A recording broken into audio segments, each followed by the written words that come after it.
Reliever Roundup and Bullpen Bonanza is brought to you by Sport Relay. Honest, unbiased, and apolitical. Sport Relay, your connection to the diamond. And by A Complete History of the Major League Baseball Playoffs, Volumes 1 and 2, by Evan Thompson. Relive the glory. A Complete History of the Major League Baseball Playoffs. This week on Reliever Roundup and Bullpen Bonanza. The weirdness of the San Francisco Giants season. The types of mez. Week 4 team power rankings. The fluky St. Louis Cardinals relief corps. The Week 4 individual power rankings. And a visit from our special guest, Martin Gallegos, athletics beat writer for MLB.com. Don't go away! Reliever Roundup and Bullpen Bonanza begins now.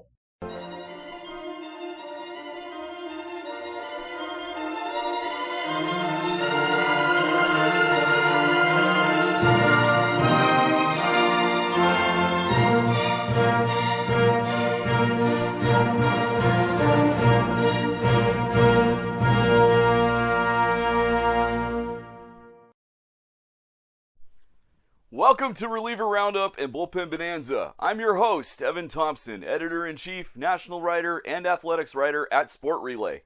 I also wrote these two books, A Complete History of the Major League Baseball Playoffs, Volume 1, The Pre-Divisional Tiebreakers through 1976, and Volume 2, 1977 through 1984.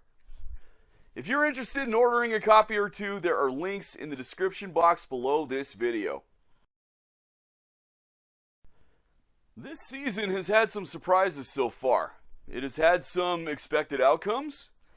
We've already had 2 managers fired. There are some teams with high payrolls and high expectations that are off to disappointing starts. And relief pitching, well, some of it was unpredictable, and some of it wasn't. Needless to say, we have a lot to discuss, not only from me, but also from this week's special guest, my dear friend and colleague, Martin Gallegos, the athletics beat writer from MLB.com. But first, before we get into everything, we need to make sure we're all on the same page. This is for the new viewers as well as for the viewers who haven't watched in a while, and since this is our first show of the season, that's probably most of you. Anyway, I want to make sure we're on the same page when it comes to how we measure clutch. We don't use saves or blown saves at all. What? Well, here's why. It's a flawed statistic. What we use instead is a set of statistics Nate Silver invented, the goose egg, its negative counterpart, the broken egg, and the meh, which a pitcher gets if he comes away with neither. First, the goose egg. What constitutes a goose egg? Here's the checklist. It applies to every inning of relief where all of the following conditions are met. It's the 7th inning or later. It's either a tie game or the pitcher's team has a 1-run lead or a 2-run lead. Or the pitcher entered mid-inning with the tying run on base or at bat. The pitcher must record the 3rd out of the inning, and one of the following conditions must also be true. Either he recorded all 3 outs, or the number of outs he recorded plus the number of runners he inherited is at least 3. Another way to look at it is this. If a pitcher comes in mid-inning, however many outs there are when he enters the game is how many inherited runners he must have for the inning to be goose egg eligible. If he comes in with no outs, nobody needs to be on base. If he comes in with 1 out, there needs to be at least 1 runner on. And if he comes in with 2 outs, there needs to be at least 2 runners on. Then, as long as he records the 3rd out, he's guaranteed to meet that part of the criteria. Finally, he cannot allow any runs of any kind. That means no earned runs charged to him, no unearned runs charged to him, and no inherited runners scoring. This chart comparing the save with the goose egg further demonstrates why the goose egg is a better metric. First off, only 1 save can be earned per game total, and it can only go to the winning team.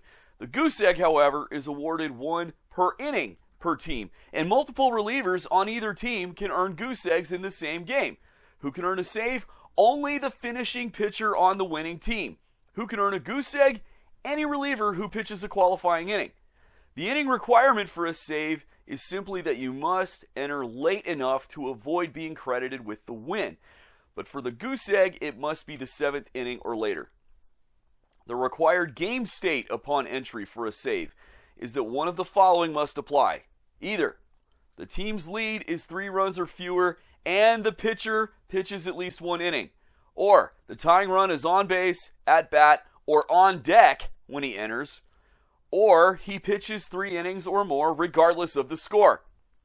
For the Goose Egg, when your time in an inning begins, the game must either be tied, or your team has a 1-run lead, or your team must have a 2-run lead, or you must have entered mid-inning with the tying run on base or at bat. They don't do that on deck stuff. The workload requirement for a save is that you must record at least 1 out. For the Goose Egg, you must record the 3rd out of the inning, and either you recorded all 3 outs, or the number of outs you recorded plus the number of runners you inherited is greater than or equal to 3. The run prevention requirement for a save allows you to give up runs, earned or unearned, and inherited runners may also score as long as your team never loses the lead while you are in the game. This applies even if your team adds runs to its lead during your outing. For the Goose Egg, no runs of any type may score with you on the mound, including earned runs, unearned runs, and inherited runners. Now, for the negative counterpart to the Goose Egg, which is the broken egg. 2 requirements to get a broken egg. You could have had a Goose Egg, but number 1, you were charged with an earned run, and number 2, you did not close out the win for your team in that inning. For a blown save, on the other hand, you entered the game in any of the following situations and allowed the tying run to score. This run could be an earned run charged to you, an unearned run charged to you, or any inherited run scoring. Your team had a lead of no more than 3 runs with at least 3 outs remaining in the game. The tying run was either on base, at bat, or on deck when you entered the game, or there were at least 3 innings remaining in the game. Now, again, this list is an or list. This is not an and list, meaning if any of these 3 are true, not if all 3 are true at the same time. Especially because if you look at that, it's impossible. To sum up the 2, let's look at them side by side. First off, the core meaning of each term. With a blown save, it means you entered the game in a save situation and allowed the tying run to score. That could be an earned run charged to you, an unearned run charged to you, or an inherited runner. With a broken egg, it's simply a failed Goose Egg. That means you allowed an earned run in a Goose Egg eligible inning in which you did not close out the win for your team. As far as inning requirement, meaning when you must enter the game for either of these to apply, for a blown save, you simply must enter the game at a point where you will not get the win. For a broken egg, you must enter the game in the 7th inning or later. Now for the game state requirement. What must the conditions be when you enter the game? With a blown save, one of the following must be true. Either your team leads by no more than 3 runs with at least 3 outs remaining in the game, or when you come in the game, the tying run is on base, at bat, or on deck, or there must be at least 3 innings left in the game with your team ahead no matter what the score is. For the broken egg, it must be possible for you to get a Goose Egg from the point you enter the inning. Meaning, if you finish the inning and don't allow any runs, would you get a Goose Egg? If the answer is yes, then it's possible for you to also get a broken egg. If the answer is no, then a broken egg is not possible. What are the run requirements for each? For a blown save, you must allow the tying run to score. For a broken egg, you must be charged with an earned run. That's the key. Charged with an earned run. How does each one treat inherited runners? For a blown save, the tying run scoring could be inherited. It's still a blown save if it scores with you on the mound. With a broken egg, inherited runners only matter so far as to determine the Goose Egg eligibility of the inning, because the number of outs you record plus the number of runners you inherit must be greater than or equal to 3. And finally, the required outcome for your outing. For a blown save, your team must lose the lead in a save situation with you on the mound. However, independently of that, you can still get the win or be saddled with the loss later. For a lot of closers, if they get a blown save, it is often a blown save plus a loss. With a broken egg, you simply must not close out the win for your team in that inning.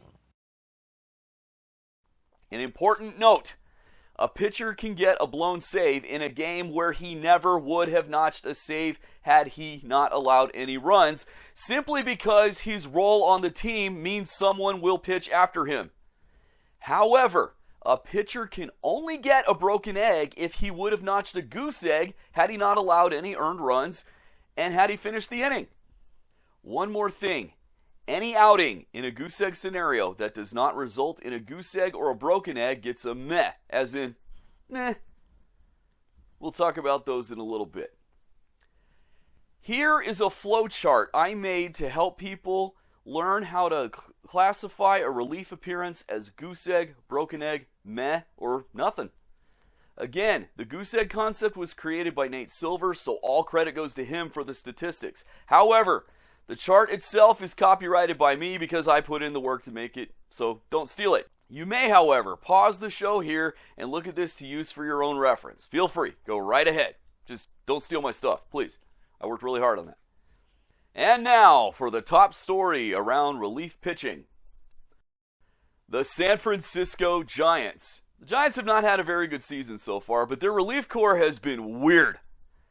Here are the relief stats for the first 4 weeks of the season. That's through the end of play on April 22nd, and we're filming this the 29th, so that was a week ago. I know, sorry. For everyone in their entire relief corps. Obviously, that excludes position players because they're not part of the relief corps. If you look at these statistics, most of the pitchers aren't bad. For example, in scoreless outing percentage, only 3 pitchers are below league average, and one of those 3 is 1/10 of a percentage point below the league average, so he's fine. Look at their whip. The National League average is 1303. 4 of their relievers are below that, and among those 4, the highest whip is 1,000. And a whip of 1,000 is really good. Anything below 1,000 is insane. Now, the pitchers who are above league average in whip include one whose whip is 1364. And with the NL average at 1303, he's not far off. The other 4, however, are cause for concern. 1565 is not good. 1588 is not good. 1625 is alarming, and the 5th pitcher is on the 60-day IL, so we can't really fully criticize him because clearly something was going wrong. Their home run percentages are mostly fine. They generally keep the ball in the park. Strikeout percentage is fine. Walk percentage is a little higher than you'd want. K- walk percentage is fine. Inherited runners scored percentage is pretty good. League average is 30.8%. Theirs is 28.6%. That's good. But if you look at goose eggs, broken eggs, and mez, oh boy. What jumps out at me is not the low ratio. It's the fact that over the first 4 weeks of the season, they only had a pitcher even enter a goose egg scenario 12 times. At the cutoff date for these statistics, April 22nd, their team record was 11-13. You would expect a team that's 11-13 to face more than 12 goose egg scenarios. In fact, from 2022 to the present, I do not remember a team ever having this few goose egg scenarios after 4 weeks of play. Looking even more closely, they only had 4 games where they even faced a goose egg inning. April 5th against the Mets, April 6th against the Phillies, April 18th against the Nationals where they had 6 of them, and April 21st against the Dodgers where they had 3. So the total for the season thus far, and by the way, we're filming this on April 29th, and since April 22nd, there have been no additions to this total. It's unbelievable. 6 goose eggs, 4 broken eggs, 2 mez, and 5 of the goose eggs came in the same game. Let's look quickly at the game log for that first game against the Mets on April 5th. Top of the 8th, score entering the half inning was 2-1 Giants. The pitcher was Keaton Wynn. First batter, Bo Bichette, grounded to third.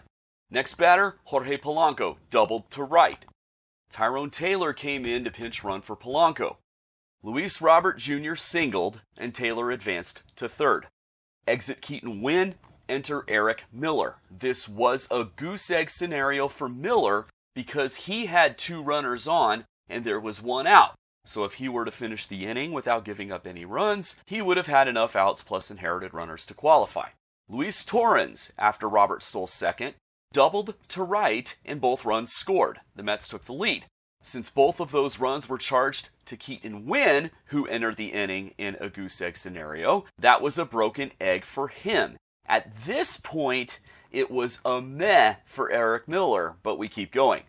Mark Vientos singled, Torrens scored, and that run was charged to Miller, so his outing status changed from meh to also having a broken egg. Vientos advanced to second, Marcus Semien doubled, Vientos scored to make it 5-2 Mets. Carson Benj struck out swinging, and Francisco Alvarez struck out swinging as well. 4 runs, 5 hits, 1 error, 1 left, Mets 5, Giants 2. The result in this inning was the dreaded double whammy. A broken egg for Winn for being charged with 2 earned runs in a goose egg scenario, and a broken egg for Miller for coughing up 2 earned runs of his own in a goose egg scenario. Next day against the Phillies, top of the 7th. The score entering the half inning was 4-2 Giants. Ryan Borucki came in relieving starting pitcher Adrian Hauser with runners on first and second and nobody out. That made it a goose egg scenario. The first batter he faced was Kyle Schwarber, not an easy task, and he walked Schwarber to load the bases. Bryce Harper singled to right, both Justin Crawford and Trey Turner scored, and Schwarber went to second. The game was tied. At that point, the best Borucki could do was a meh because both of those runners were inherited. Alec Boehm came up next and doubled to right. Schwarber scored, and that run was Borucki's responsibility, so his outing shifted from a potential meh to a definite broken egg. Harper went to third, and the Phillies now led 5-4.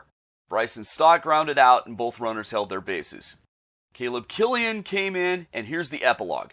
Hit by pitch, sacrificed fly, Harper scored, that run was also charged to Borucki.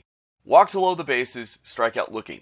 4 runs, 4 hits, no errors, 3 left on base. Phillies 6, Giants 4. The result, because Borucki was charged with 2 earned runs in a goose egg scenario, he got a broken egg. And by the way, Killian got nothing because the Giants were already behind when he came in. Now for a day where almost everything clicked. Almost everything clicked. April 18th, on the road against the Washington Nationals. 7th inning, Eric Miller came in to start the inning with the Giants leading 6-5.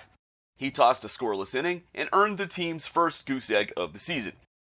8th inning, Matt Gage came in with the same score and delivered the same result. A scoreless inning and a goose egg. In fact, in both cases, no runs, no hits, no errors, nobody left on base. 9th inning, Ryan Walker. Oh boy. 1 run, 2 hits, no errors, 1 left on base. He couldn't protect the lead and the score went from 6-5 Giants to a 6-6 tie. That's a broken egg. But Ryan Walker came back out and pitched a scoreless 10th inning. He gave up 1 hit and 3 runners were left on base, the automatic runner plus 2 others, but it was still a scoreless inning, so he earned a goose egg. Caleb Killian tossed a scoreless 11th inning, 2 runners were left on, 1 was the automatic runner. 12th inning, Killian went back out there, but this time the Giants led 7-6. He closed out the win. The only runner left on base was the automatic runner, and he didn't put him there. The rules of baseball did. At any rate, he earned another goose egg.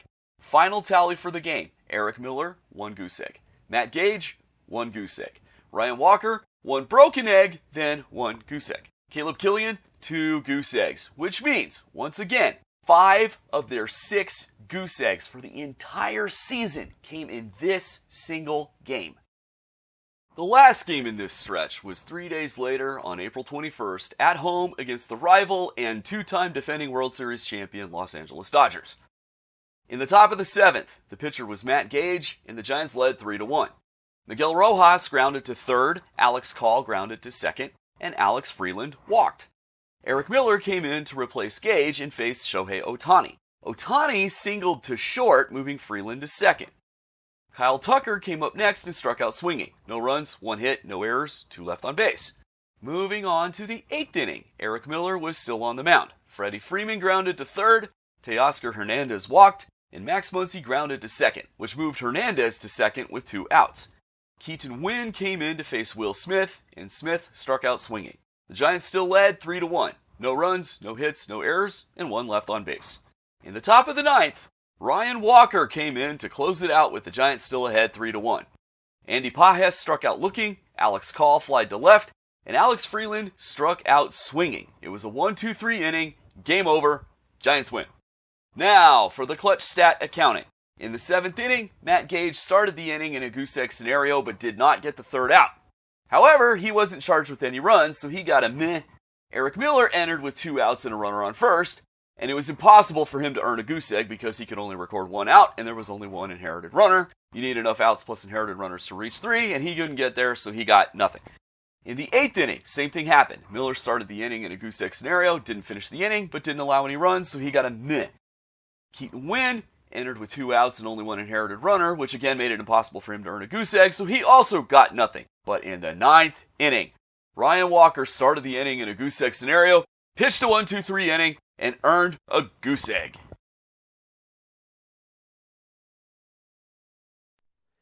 Normally in this section, we'd have a detailed look at the biggest relief meltdowns of the week, but we have so much to cover in this episode that we will skip it. I might make a separate video as a bonus episode or an extra like you would find in the bonus feature section of a Blu-ray, but we'll see. You know what? Comment. Comment below if you want me to go ahead and make that video. Moving on to Deadbolt Delivered, where we honor the relief units that slammed the door and threw away the key. Here are the Doorslams from weeks 1 through 4.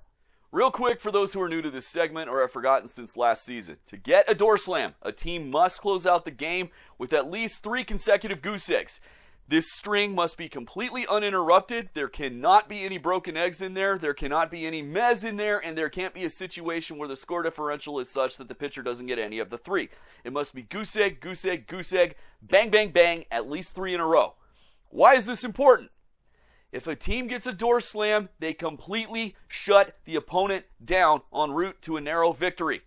When the last outs are on the line, it's lockdown only. The Doorslam celebrates those nights when the back end doesn't merely protect the lead, it shuts the door, throws the deadbolt, and walks away with the key. Normally, we would list each one individually, day by day, including the names of every reliever involved in the Doorslam. But we are covering 4 weeks of baseball here, and it would take way too long. So, what we will do instead is show you the team totals through the end of week 4, which is the end of play Wednesday, April 22nd.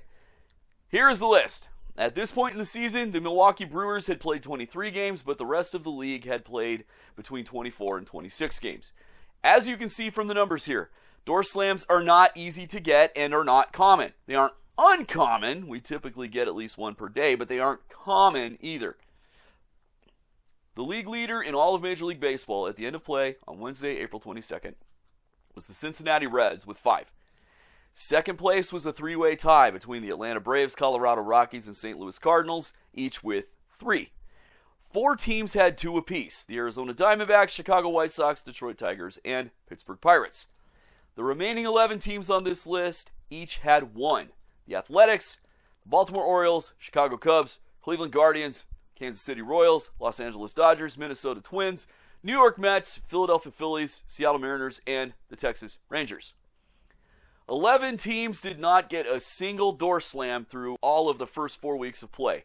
The Boston Red Sox, the Houston Astros, Los Angeles Angels, Miami Marlins, Milwaukee Brewers, New York Yankees, San Diego Padres, which is surprising given Mason Miller's performance, San Francisco Giants, Tampa Bay Rays, Toronto Blue Jays, and the Washington Nationals. In summary, over the first 4 weeks of the season, there were 33 total Doorslams league-wide. Reds led the pack with 5, followed by the Braves, Rockies, and Cardinals, each with 3. The National League had 22. American League had 11. 10 American League teams and 9 National League teams had at least 1. Coming up next, we will look in detail at a stat that, thanks to some developments this season, we now need to pay better attention to: the meh. Stay tuned. Welcome back to Reliever Roundup and Bullpen Bonanza with me, your host, Evan Thompson. One trend we've been noticing so far this season is the prevalence of mez. We've talked about them before. Whenever a pitcher is in a goose egg scenario, if he doesn't get a goose egg or a broken egg, he gets a meh. But we haven't said much else about them. However, given the way this season has played out so far, it's time to take a closer look. So here we go. There are 5 ways a pitcher can get a meh when his stint in an inning begins in a goose egg scenario. In fact, you can only get a meh if your stint in an inning begins in a goose egg scenario. Here are the 5. Doesn't get charged with any runs, but he doesn't record the final out of the inning either. Doesn't get charged with any runs, but he allows inherited runners to score. Or an inherited runner. You let in at least one inherited runner, and the only runs that score that inning are inherited, you get a meh. Gets charged with an earned run, but it happens in an inning where he still closes out a win for his team. Gets charged with runs, but they're all unearned. Now, we know this next one is covered by number 4, but we're giving it its own spot on the list because since 2020, it's been one of the most common ways for someone to get a meh. It's extra innings. He allows the automatic runner to score, but he does not allow any other runners to score. And by the way, anecdotally and off the top of my head, I have not looked this up and actually measured it because, come on, that would be insane. The order from most to least common is 1, 5, 2, 4, and 3. We never penalized teams or individuals for mess. But looking at this season, we decided it was time to do so. We still won't penalize individuals for getting a meh because usually his other stats take care of that. But we will give teams a penalty. Here's how. First, we figure out the meh percentage for each team. Here's the formula. The meh percentage equals meh divided by goose eggs plus broken eggs plus mehs. Multiply it by 100 to convert it to a percentage. Using letters now instead of words, we get M percentage equals M divided by GE plus BE plus M times 100. We calculate this for each team, then we calculate it for the American League as a whole and the National League as a whole. These are the league averages. Now the fun part. We compare each team's meh percentage to its league's average. If the team's meh percentage is lower than or equal to the league's average, there is no penalty. But if it is higher than its league's average, we find the percentage point difference. That difference is the team's meh penalty. Example, if an American League team's meh percentage is 30% and the AL average meh percentage is 12%, that team's meh penalty is 18%. Okay, great. Now what do we do with it? It's knocked off that team's clutch score when doing the team's rating. So, if the meh penalty is 18%, we do this. 100% minus 18% is 82%. 82% expressed as a decimal is 0.82. Remember, when converting a percentage to a decimal, you move the decimal point 2 places to the left. So, we take that team's initial clutch score, multiply it by 0.82, and use that result in the rankings. Some examples. If a team's clutch score is 100, we multiply it by 0.82, and that gives them a clutch score of 82.0. If a team's initial clutch score is 114, we multiply it by 0.82, and that gives them a clutch score of 93.48. By the way, if their clutch score is already negative, we have to actually make it more negative. So what we do there is add the meh penalty to 100. For example, if the meh penalty is 18%, then we multiply the clutch score by 1.18. But anyway, enough math. When we return, for the first time in an episode, we will apply the meh penalty to the Team Relief Corps Power Rankings. Don't close the video yet. Welcome back to Reliever Roundup and Bullpen Bonanza. It's time for the Team Relief Corps Power Rankings for Week 4. These rankings include every pitch thrown in relief by a player wearing their team's uniform, excluding position players, up to the end of play on April 22nd. This table shows the scoring breakdown. Teams are ranked in clutch, with the new meh penalty added if needed, run prevention, base runner prevention, and command weighted as shown.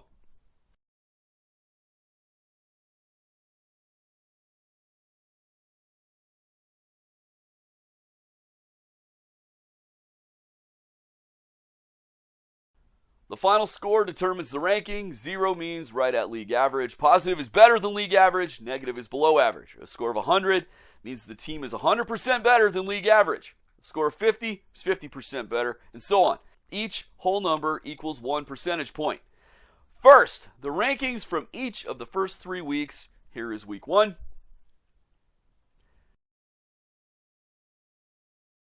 Week 2.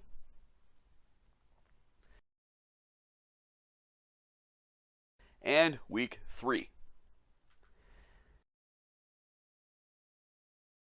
Now for week 4, we will start with the number 30 team and work our way to number 1. AL teams will appear in red, National League teams in blue. The first number in parentheses after the team name is their rank within their league. The number after the comma shows the change in their major league rank from the week 3 rankings. Here we go.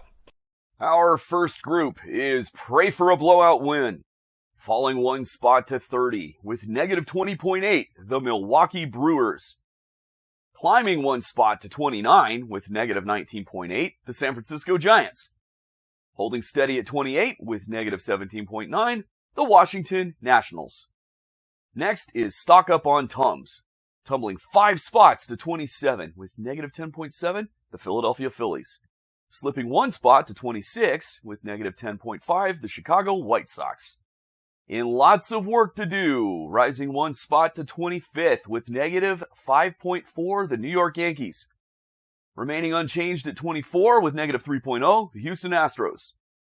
Falling 7 spots to 23 with negative 2.0, the Kansas City Royals.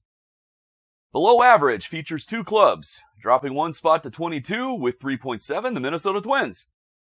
Falling 3 spots to 21 with 4.0, the Toronto Blue Jays. Slightly below average includes 3 teams, sliding 6 spots to 20 with 5.7, the New York Mets. Surging 8 spots to 19 with 6.2, the Miami Marlins. And falling 3 spots to 18 with 6.4, the Texas Rangers. In the average, climbing 6 spots to 17 with 9.9, the Chicago Cubs. Dropping 9 spots to 16 with 10.8, the Pittsburgh Pirates. Falling 11 spots to 15 with 10.9, the Detroit Tigers. Slightly above average has 3 teams, falling 5 spots to 14 with 11.9, the Los Angeles Angels. Slipping 1 spot to 13 with 12.1, the Cleveland Guardians. Dropping 2 spots to 12 with 12.9, the Arizona Diamondbacks. Above average, rising 2 spots to 11 with 15.6, the Athletics. Climbing 1 spot to 10 with 16.1, the San Diego Padres. Jumping 8 spots to 9 with 17.4, the Tampa Bay Rays. The decent includes 3 clubs, rocketing 12 spots to 8 with 22.1, the Boston Red Sox. Also leaping 12 spots to 7 with 22.3, the Colorado Rockies. Falling 4 spots to 6 with 24.5, the Los Angeles Dodgers. The good belongs to the Seattle Mariners, climbing 3 spots to 5 with 31.9. The very good goes to the Baltimore Orioles, rising 1 spot to 4 with 38.7. Better take an early lead if you're facing the Cincinnati Reds, holding steady at 3rd with 43.5. And finally, the outlier, surging 4 spots to 2 with a staggering 113.9, the Atlanta Braves. The biggest gainers this week are the Red Sox and Rockies, both up 12. The Marlins and Rays, both up 8. And the Cubs, up 6. The steepest drops came from the Tigers, down 11. The Pirates, down 9. The Royals, down 7. The Mets, down 6. And the Phillies and Angels, each down 5. Before we end this segment, here is a look at some scatter plots. Week 1. Week 2 with the outliers included. Week 2 without the outliers. Week 3 with both outliers. Week 3 without the more extreme of the 2 positive outliers. And Week 3 without either of the 2 positive outliers. Week 4 with everyone included. Week 4 without the more extreme of the 2 positive outliers. And Week 4 without either of the 2 positive outliers. And for fun, and to show you how volatile early season team relief rankings are, here is a line graph of every team's position in the rankings across the first 4 weeks. There is one team left that we haven't announced the score and ranking for, and there's a reason. Their ranking for the first 4 weeks was, well, there's no other way to say it, it was a fluke. So it's time now for the Fluke Alert! When plugging all the numbers into the formula through the Excel spreadsheet, This team came in first, but its peripherals were not reflective of a team that had any business being ranked number 1 in anything except broken remote controls by their fan base. I'm talking about the St. Louis Cardinals. If we were to replay the first 4 weeks of the season 300 times, the combination of their reliever stats and the team's overall score in our rankings formula probably could not be replicated. So, they didn't expose a flaw in our ranking system because flaws could be replicated regularly. No, they eluded the areas in which we punish teams the most heavily, and it wasn't by design, it was by sequencing, meaning when their pitching changes occurred, timing, meaning when exactly they gave up runs, and usage, meaning who pitched when. Please understand, we are not accusing Cardinals manager Oliver Marmol of anything that would be ridiculous. Marmol is simply trying to win ball games. He's making the pitching changes he and his staff feel will put the Cardinals in the best position to do so. He's not over here saying, hey, if we make the pitching change here, then no matter what he does, our team ranking in the Reliever Roundup and Bullpen Bonanza leaderboard won't get hurt at all. No, of course not. He probably hasn't even heard of our show. He's too busy managing a Major League Baseball team to worry about our show and our ranking system. Here are the individual stats for every pitcher in the Cardinals relief corps through the end of play on April 22nd, sorted by whip. Since whip is a lower is better stat, we're listing them from lowest to highest. And right away, there are some things that jump off the page.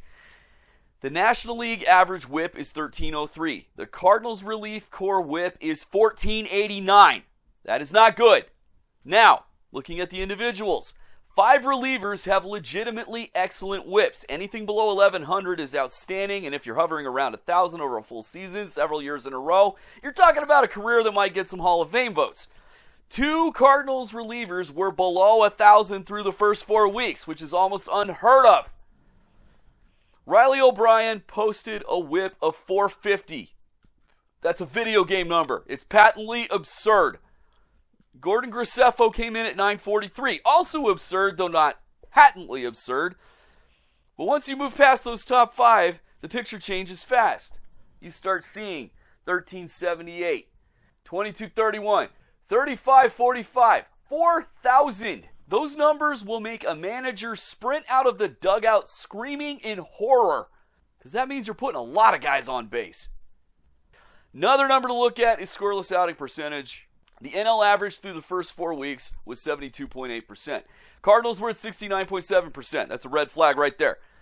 Individually, only 3 pitchers were above league average. Riley O'Brien was perfect, 13 appearances, 13 scoreless outings. Graceffo was at 88.9%, way above average. Jojo Romero, 90.9%, also way above average. Everyone else was below league average. George Soriano wasn't far below, 70% versus 72.8 league average. So it's not terrible, not really something to worry too much about, but it's still below average. But the rest were nowhere close. 50%, 61.5%, 45.5, 54.5, 66.7, 40.0. That is rough. And their inherited runners scored percentage was higher than the NL average as well. The league average was 30.8%. Cardinals were at 36.6%. So, we've told you who, what, and where, now for why and how. During the first 4 weeks of the season, the Cardinals played 24 games. Their record was 14-10. They were third in the NL Central, and they were a game and a half out of first. Of those 24 games, the Cardinals relief corps, as a unit, gave up at least 1 earned run in 18. Of those 18, there were 5 where they gave up a single earned run. Only 5. Coincidentally, all 5 were on the road. April 3rd and 5th against the Detroit Tigers, April 7th against the Washington Nationals, April 17th against the Houston Astros, and April 20th against the Miami Marlins.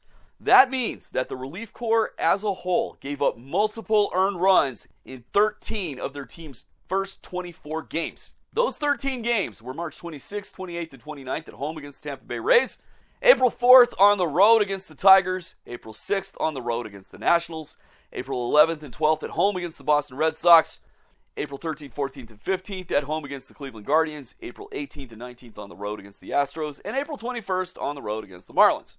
And it gets even crazier. In 10 of those 13 games, the Cardinals had what we call a relief unit meltdown. Here's the definition of a relief unit meltdown. It occurs when the team relief unit as a whole gives up 4 earned runs or more, or when a single reliever gives up 3 earned runs or more. Position players are excluded, again, since they're not part of the team's relief unit. The Meltdown games were March 26th, 28th, and 29th against the Rays, April 4th on the road against the Tigers, April 6th on the road against the Nationals, April 11th at home against the Red Sox, April 13th and 14th at home against the Guardians, and April 18th and 19th on the road against the Astros. Let's look at these meltdowns, shall we? Opening day against the Rays on March 26th. The top of the 6th began with the score tied 1-1 and Matt Swanson on the mound. Nick Fortes led off with a single to center, Cedric Mullins popped foul the first for the first out, and Carson Williams followed with a single that pushed Fortes to second. Yandy Diaz singled to load the bases, and that was it for Swanson. Justin Brule came in. Pinch hitter Chandler Simpson singled to left, scoring Fortes and moving everyone else up a base. Jonathan Aranda added a sacrifice fly to bring in Williams, making the score 3-1. Junior Caminero walked to load the bases again. Exit stage left for Brule. Enter Chris Roycroft. He didn't do any better. Ben Williamson singled to score Diaz, and Johnny DeLuca followed with a single that brought home Simpson and Caminero. Fortes, batting for the second time in the inning, beat out an infield single to score Williamson before Mullins lined out to end the inning. When the dust settled, the Rays had scored 6 runs on 7 hits, leaving 2 runners on base and turning a 1-1 tie into a 7-1 lead. And what did this do to the Cardinals' clutch stats? Absolutely nothing. It was too early. Goose eggs don't kick in until the 7th inning. However, in a wild turn of events, the Cardinals scored 8 runs in the bottom of the 6th to take the lead right back. The first 7 batters of the inning reached base. Their first out was a sacrifice fly with the bases loaded, so they scored anyway.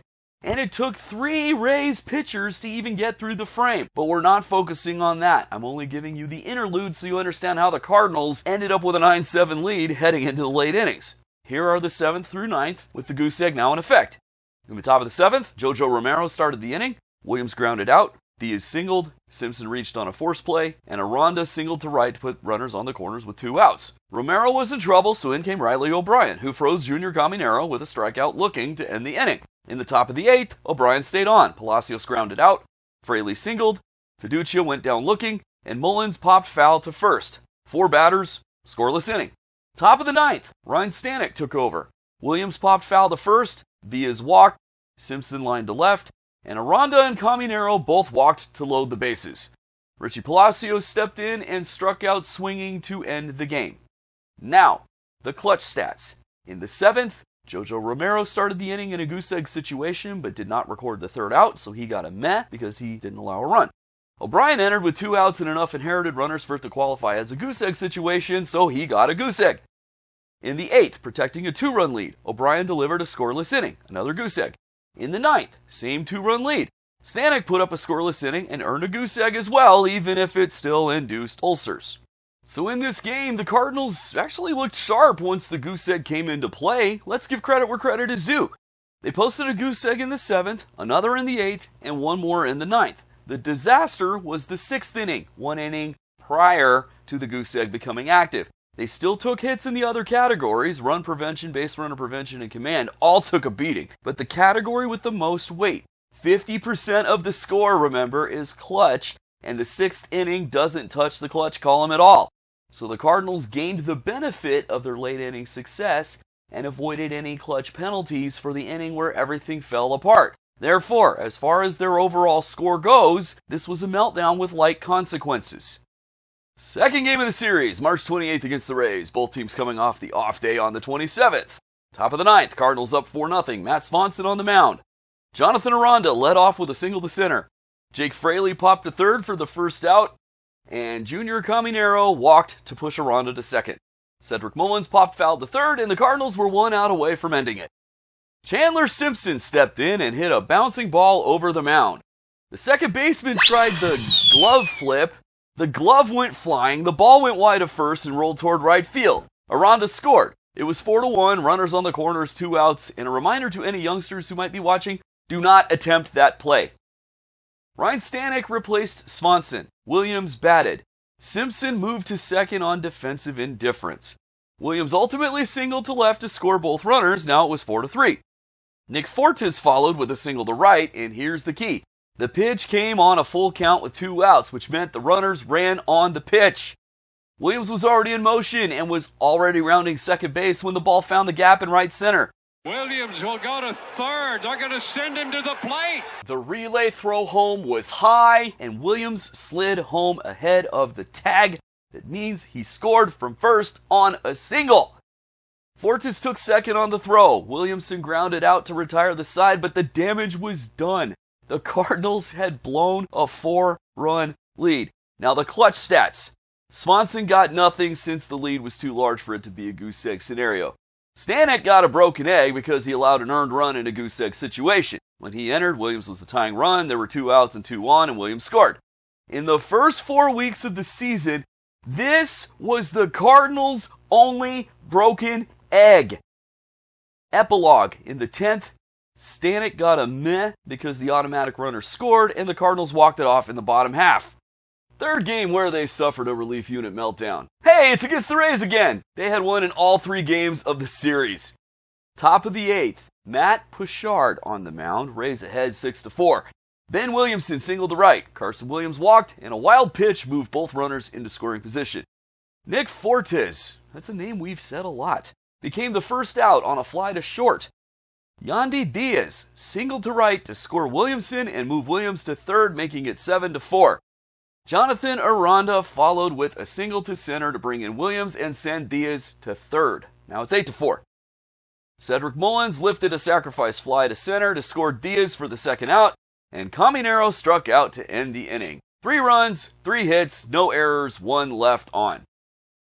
Then came the top of the 9th with Chris Roycroft pitching and the Rays ahead 9-7.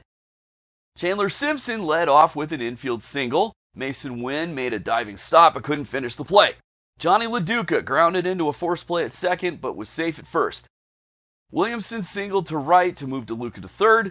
Carson Williams bunted up the first baseline. The first baseman charged and threw home, but the throw was late and everyone was safe. It went down as a fielder's choice sacrifice bunt. Fortes walked to load the bases. Diaz hit a slow dribbler in front of the plate. The pitcher fielded it and flipped to the catcher, but Williamson beat the play.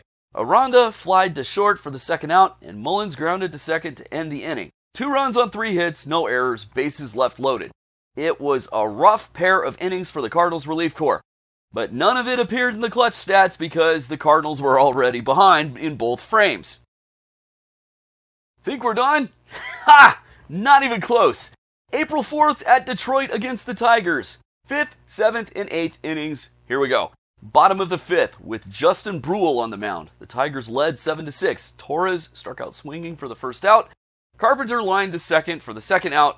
Riley Green drew a walk. In came Matt Swanson to replace Justin Brule. Dingler walked, advancing Green to second. Zach McKinstry singled to right. Green scored. Dingler went to third. The throw from right field was a rainbow that the first baseman had to jump to cut off, so McKinstry advanced to second on the throw.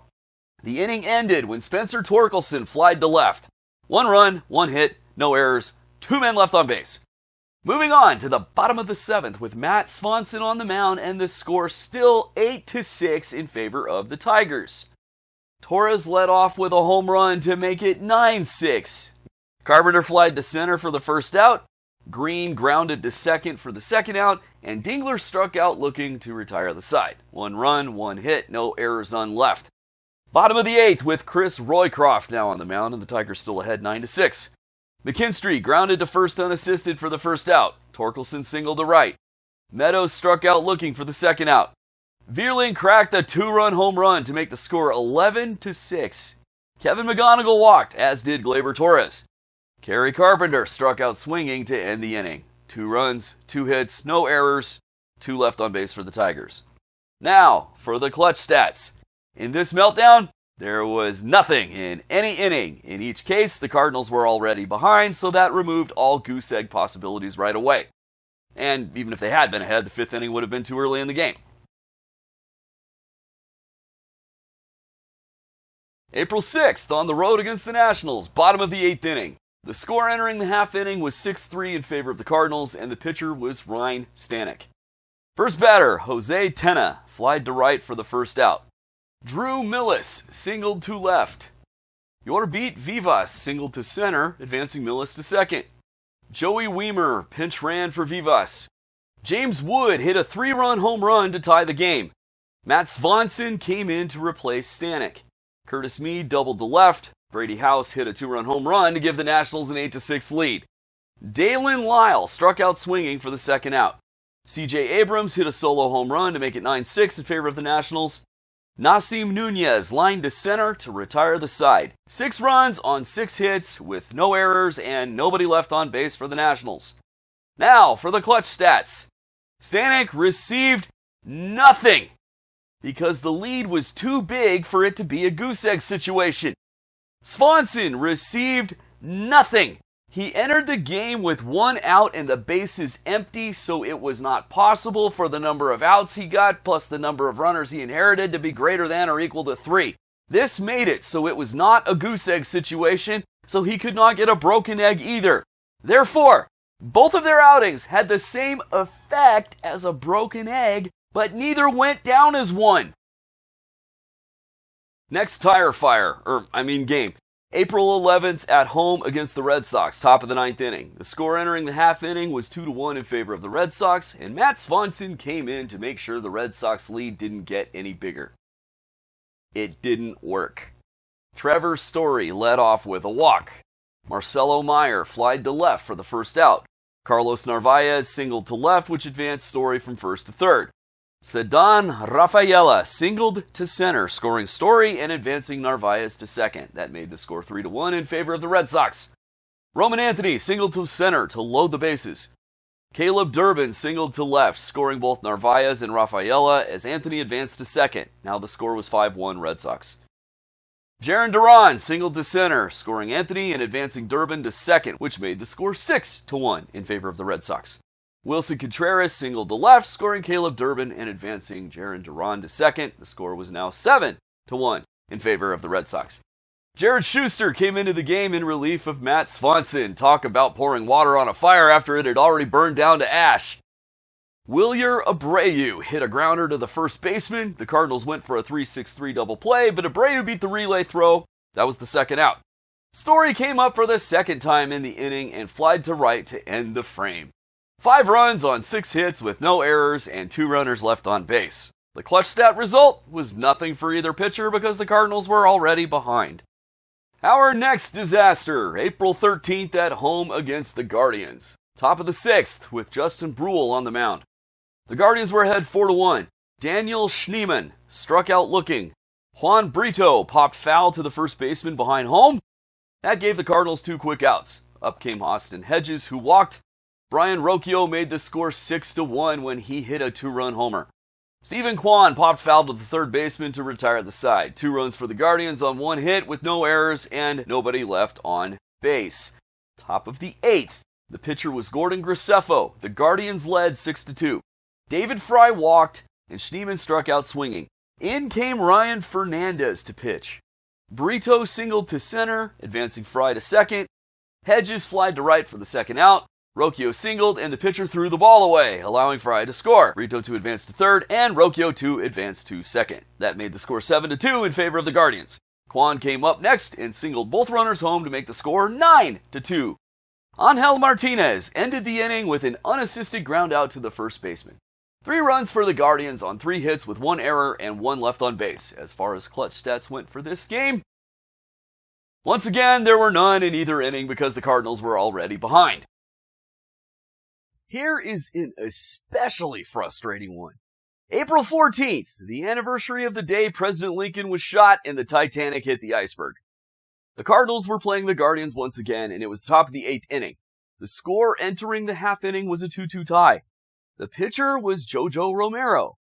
Chase DeLauter led off with a line out to center for the first out of the inning. Ryan Stanek replaced Jojo Romero pitching. Jose Ramirez singled to right. Kyle Manzardo also singled to right, advancing Ramirez to third. George Valera doubled to left, scoring Ramirez and advancing Manzardo to third. This gave the Guardians a 3-2 lead. Angel Martinez made it a 5-2 lead with a 2-run double to right. Daniel Schneemann lined to right, advancing Martinez to third, and David Fry grounded to short for the third out. The Guardians scored 3 runs on 4 hits with no errors and 1 left on base. Now for the clutch stat result. Romero got a meh because he started the inning in a goose egg scenario, did not allow an earned run, but also did not record the third out. Ryan Stanek, the author of this 5-alarm fire, got nothing. Why? Because he entered the game with 1 out and nobody on. That made it so it was not a goose egg scenario, since it was impossible for the number of outs he recorded plus the number of runners he inherited to be greater than or equal to 3. Therefore, Stanek's performance had the same effect as a broken egg, but did not go down as one. And it gets better.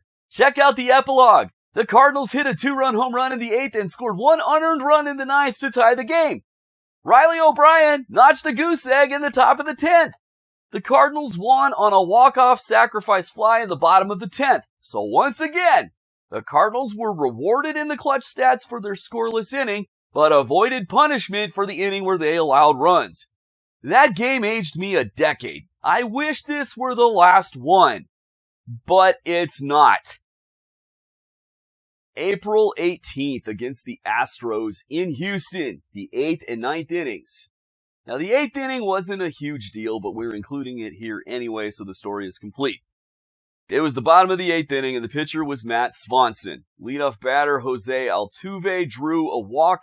A wild pitch advanced him to second.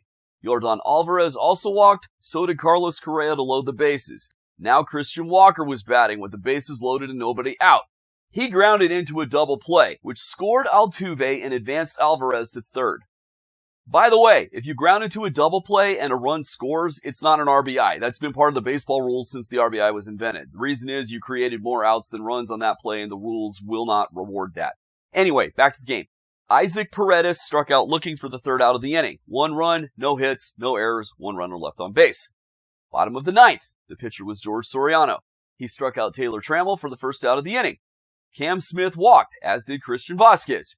Shea Whitcomb came up next and hit a 3-run home run to make it 7-5 in favor of the Cardinals. Soriano left the game. In came Riley O'Brien. He got Altuve to ground out and Yordan Alvarez to strike out swinging to end the game and give the Cardinals a 7-5 win. There were 3 runs in the 9th inning on 3 hits with 1 error and 1 runner left on base. Now for the clutch stats. Once again, nothing in either inning. In the cases of Swanson and Soriano, the Cardinals were too far ahead. For O'Brien, the score was close enough, but he entered with 1 out and nobody on, making it impossible to get a goose egg. Why? Well, once again, he could not have the number of outs he recorded plus the number of runners he inherited be 3 or more. And we must note, Soriano's performance forced the Cardinals to use O'Brien on a night where they really would have liked to give him a day off. April 19th, also against the Astros, also in Houston. Bottom of the 8th inning. The score entering the half inning was 4-1 in favor of the Cardinals. The pitcher was Jojo Romero. Taylor Trammell led off with an unassisted ground out to first. Carlos Correa lined to left for the second out. Yordan Alvarez hit a solo home run. Then Romero unraveled. Altuve singled to left before Christian Walker walked. That put runners on first and second with 2 out. In came Riley O'Brien once again. A wild pitch advanced both runners. Paredes singled, tying the game at 4. Bryce Matthews pinch ran and was promptly picked off first for the third out. The Astros scored 3 runs on 3 hits with no errors and nobody left on base. The clutch stats result for this game looked awfully familiar. Romero got nothing because the lead was too big for it to be a goose egg scenario. O'Brien entered in a goose egg scenario and was not charged with an earned run. However, he did allow 2 inherited runners to score. Romero's performance, since he was the one charged with all the runs, had the same effect as a broken egg, but did not go down as one. So now that we've walked through all 10 of the Cardinals relief unit meltdowns, yes, 10, and now that we've seen how almost none of them showed up in the clutch column, we need to answer the big question. What do we actually do with this? Because if we simply took the Cardinals' raw clutch numbers at face value, we'd be telling you that this was the best late inning relief unit in baseball through the first 4 weeks. And after everything we just saw, no, it wasn't. To understand why their clutch score was so inflated, we need to introduce A concept that came up over and over again in these meltdown innings, something we've started calling the ghost broken egg. A ghost broken egg is exactly what it sounds like, a meltdown inning that behaves like a broken egg but cannot be scored as one. Why? Because the inning fails one of the goose egg prerequisites. It's too early in the game, or the team has too big of a lead, or the pitcher enters with too few outs and too few inherited runners for the inning to qualify. In other words, the pitcher absolutely torpedoes the inning, but the rules say it doesn't count. And the Cardinals had a lot of these. In fact, when we went back through the logs, we found 7 ghost broken eggs across 5 different games, and every single one of them came in innings where the Cardinals gave up multiple runs. These innings hammered their run prevention, base runner prevention, and command scores, but the clutch column, the one that carries the most weight, 50% of the score, stayed spotless. So we ran the numbers 2 ways. The official version using the real goose egg and broken egg rules, and the adjusted version where we treated ghost broken eggs as actual broken eggs. And the difference was, well, let's just say it wasn't subtle. In the before column, which is the official rules and what we actually use, the Cardinals ranked number 1 in all of Major League Baseball in clutch. Not top 5, not top 3. Number 1 by a huge margin. Their goose egg to broken egg ratio was 26.0 because they had 26 goose eggs and 1 broken egg. That 1 broken egg was tied for the lowest in both the National League and the majors, also by a significant margin. But in the after column, when we counted ghost broken eggs as if they were real broken eggs, their clutch score collapsed, dropping them from first place in the NL to 11th, and from first place in the majors to 19th. Their goose egg per broken egg ratio fell to 3.3. In other words, their number 1 ranking was entirely the result of when their meltdowns happened, not how well they pitched. Now, the nice thing about baseball is it all comes out in the wash. They play 162 games over a season. Of course it does.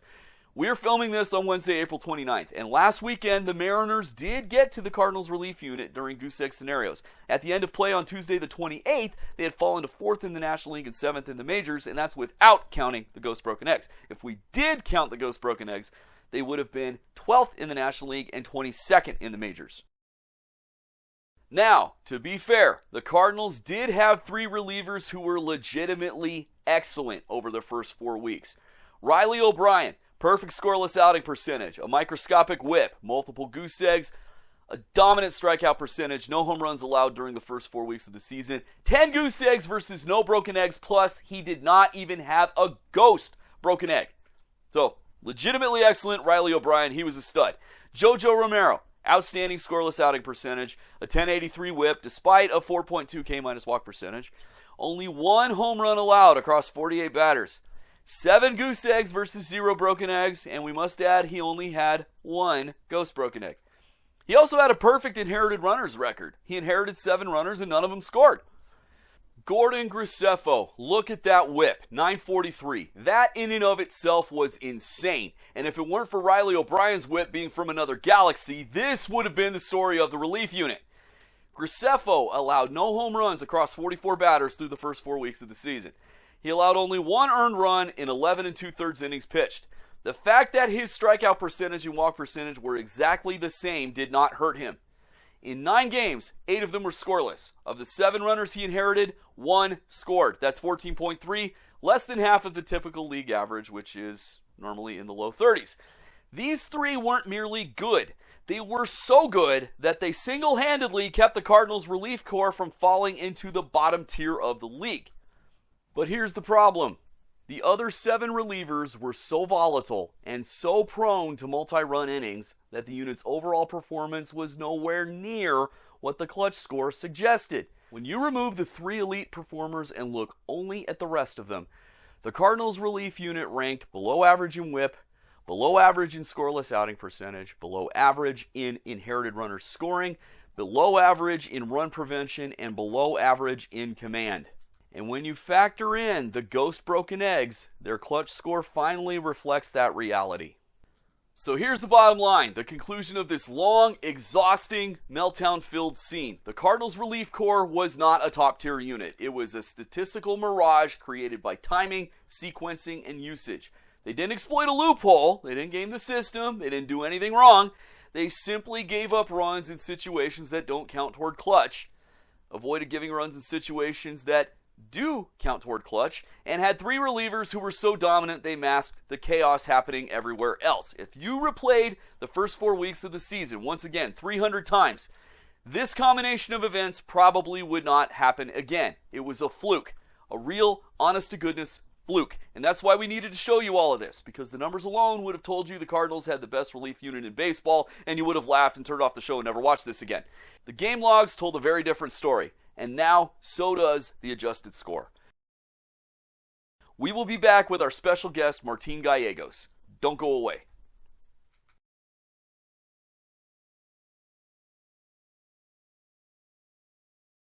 Welcome back to Reliever Roundup and Bullpen Bonanza. With me, second time on the show, my partner in crime when I'm covering games in person. From MLB.com, he covers the Athletics. Martin Gallegos. Martin, welcome back to the show. Hey, good to be back on. Thanks for having me. It's my pleasure. It's always good to have you come by.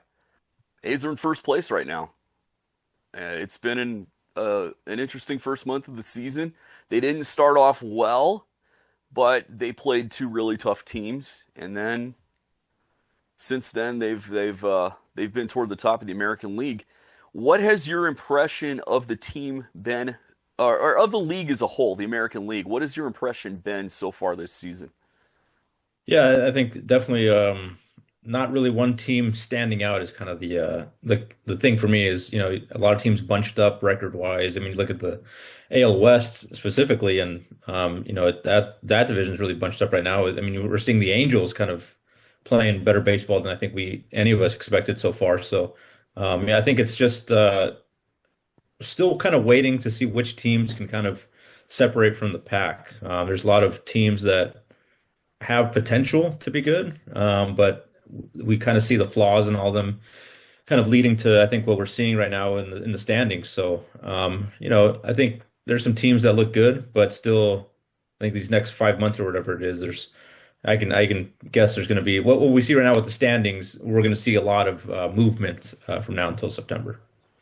One thing that's been a huge eyebrow raiser when looking at the relief statistics specifically is the historical average of goose eggs to broken eggs has been 3-1, and this is dating back to 1921. Right now, the American League average is 1.9. That is alarmingly low. Why do you think that is? Yeah, I don't know. I mean, I think you look at bullpens in general, and it's a lot different than it's been, in recent years. I mean, there's not a lot of closers set, like really dominant closers like we used to see. I mean, you look at the A's specifically, there is no closer. There's a closer by committee, and there's a lot of teams out there that kind of have guys who, it's all obviously every year guys are it's a volatile situation with bullpens, right? And so you have guys that are kind of maybe trying to perform roles that they haven't done before or maybe aren't really that comfortable with yet. So I think you're kind of seeing that play out where you don't have established guys like maybe even like 10 years ago. I mean, so many teams had guys that were, established closers for years, and you kind of knew what they were going to bring. And there was more structure, I think, just in the late innings, as opposed to now you're seeing, pretty much anybody, in an 8-man bullpen can pitch almost in any situation. There's not really, I mean, there's some teams that have, the structure still of 7th, 8th, 9th inning guys, but I think you look at around the league, there's a lot of teams that are kind of mixing and matching kind of based on matchups and, lefty righty splits. And I think some of that kind of leads to maybe what we're seeing right now. And, I don't know, maybe over the course of the season, it kind of picks back up a little bit. But yeah, it's been kind of interesting to see the bullpens around the league just kind of not be as surefire as maybe we're used to seeing in past years. Okay. And then if you look at some other league stats, typically league average in WHIP is in the low 1300s. Right now, the AL relief average, and this is relievers only, and we're throwing out position players because that's not a competitive situation. The league average is 1441. That's alarmingly high. Not just high, that's alarmingly high. Yeah. Has that gone in line with what you've seen with all the teams that you've seen play so far? Yeah, I mean, I can just think of a lot of games the A's have been involved in. Late innings have been kind of tricky situations for both sides. I think I've seen a lot of games where it's going pretty smooth for the first 6 innings, and then you see the seventh, eighth, and ninth. It's kind of, a crapshoot. You see teams back and forth, trading runs, and obviously that's typically the time when the bullpens kind of come in and factor into games. So, yeah, it just seems like there's a lot of, I don't know if it's, it seems like walk numbers are pretty high around the league. I don't know if it's maybe a lack of command from these guys. Maybe there just isn't as many like quality relievers as maybe there was in years past. But yeah, I think it's just given, the games that I've been watching, it does seem like, typically you feel like there's more games than not. Just the final innings will be kind of smooth and kind of ho-hum. But I feel like at least the games that the A's have been involved in, there's been a lot of games where you look at the seventh, eighth, and ninth, and these games are like kind of crazy, getting kind of crazy at the end, and you're seeing games kind of flip around. But then maybe I haven't looked at like the win percentage totals and how they've flipped in those games, but I can imagine there's some roller coasters in there with the amount of times that teams are scoring back and forth against each other in the late innings. Mm-hmm. And in the National League, with their relief corps, their reliever whip is around your typical average because theirs is 1303. So that's normal. It's just the American League where we're seeing that. And it's specifically the following teams. The A's whip is 1495, which is not good in a vacuum, but it's actually, there are 5 teams with a higher one than that in the American League. The White Sox, 1719. The Tigers, 1500. The Astros, 1607. The Royals, 1664. The Twins, 1577. That's got to come down if these guys want to be competitive, wouldn't you say? Yeah. Oh, yeah, no question. I mean, I think you look at the end of seasons, every team kind of who makes the playoffs, I mean, they've got some type of, structure in the late innings, a bullpen that you can typically, for the most part, count on. I mean, there's some teams where, they're just going to, hit their way there and rely on starting pitching and then kind of, pray that the bullpen can hold it together. But yeah, I think those numbers, I mean, pretty alarming when you think about it. And some of those teams are teams that we expect to be playoff contenders, right? So, I mean, I think if they're going to get there, they're going to have to, like you said, kind of get those numbers more in line with where they need to be at the end of the year. Yeah, and what you said about teams you see in the postseason, last year we saw 2 teams win the pennant despite their relief units. Exactly. I famously on this show said the Blue Jays before the ALCS, I said late inning relief meltdown would cost them at least one game. It did, and then they go to the World Series and it cost them Game 7. So yeah, let's shift gears to the A's. With the overall team rankings, they are 5th in the American League. And they're 12th in the majors. Is that in line with what you expect from what you've seen so far? 5th in the AL, 12th in the majors. Yeah, I think so. I think obviously the first week was rough. They blew some games that they probably should have won, and I think a lot of people were kind of looking to hit the panic button on that. Just kind of obviously you never want, when you hear closer by committee, there's always kind of some skepticism involved in that, and I think that the fact that the first week played out the way it did only kind of reinforced those worries. But I think since then they've been a lot better for sure. They still have had some hiccups here and there. They had one, in Seattle that last game where they could have won, and the bullpen wasn't able to hold a late lead. But more times than not, they've been able to figure out kind of somewhat of a formula. They're still using a ton of guys in different situations, so there's not really too much structure. But they've found a way to kind of maneuver the late innings a little bit better now. And we've seen guys like Joe Kunal pick up saves. We've seen Jack Perkins the other day go 2 innings. I think he's a interesting addition to this bullpen as well. We've seen Hogan Harris. I know his walk numbers are high, but I think he's still been a solid guy in certain situations for them, especially when now there's 2 lefties in the bullpen with Brady Basso up, but for a while there he was the only lefty down there, so he was kind of having to perform a bunch of different roles for them. So yeah, I think the numbers are pretty. I'd say they're pretty in line with what I've seen. The first week maybe was really bad, and then I think they've picked it up a little bit since then. Okay, now with extra innings, we actually this year, because so many teams had really high meh numbers, and meh, remember, is if you don't get a goose egg or a broken egg, but you're in a goose egg situation, you get a meh, which is like meh, But If you pitch an extra innings and the only runner you allow to score is the automatic runner, that's an unearned run, which by definition under the Goose Egg Broken Egg rule is a meh. So the A's actually lead the American League in mehs. They have 13. The next highest AL team has 7. So that's kind of there. But we're deep enough in the year that we've been able to, here at the show, classify A's relievers in certain categories. The first category we have here is the leverage core. And in that leverage core are 3 guys that we have listed as setup men right now, just by usage patterns, because there is no formal closer. It's closer committee, so we classify them all as setup men. The first one is Joel Kuhnel, and then we have Jack Perkins, and then Scott Barlow. Kuhnel has 4 goose eggs to 1 broken egg. The broken egg was last night in Seattle. Perkins is 5-0. 5 goose eggs, no broken eggs. He did have 1 meh.